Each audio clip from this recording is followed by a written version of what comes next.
आम्ही महायुतीचा उमेदवार आमचा विजयी होईल. शेखर गोरे नाराज आहेत असं सोशल मीडियावर सातत्यानं चालू आहे, तर काय?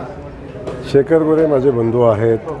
त्यांनी उमेदवारी मागितलेली होती आणि त्यांचा उमेदवार त्यांना मिळावी अशी त्यांची भावनाही होती आणि भावना असणं साहजिक आहे. त्यामुळं माझी त्यांच्याशी चर्चा असते. मला नाही वाटत की शेवटी उमेदवारी नाही मिळाली तर थोडीशी नाराजी असणं साहजिक आहे, परंतु आम्ही सगळेजण एकत्र काम करू आणि महायुतीचा उमेदवार निवडून आणू.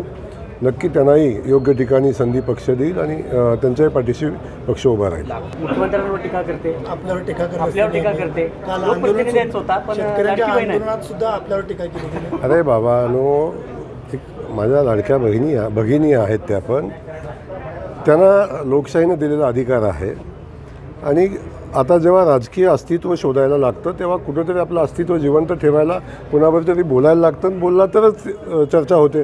जर त्या बोलल्या नसत्या तर तुम्ही आता मला प्रश्न विचारला असता का? त्यामुळे राजकीय अस्तित्व, आता ज्यांचा अख्ख्या जिल्ह्यातलं मताची संख्या 4 आहे 810 पैकी, आता शेवटी मीडियाच्या माध्यमातून तरी अस्तित्व जिवंत ठेवणं हे आवश्यक असतं. त्यामुळं कोण काय बोलतं याला अधिकचं महत्त्व देणं आवश्यक वाटत नाही मला.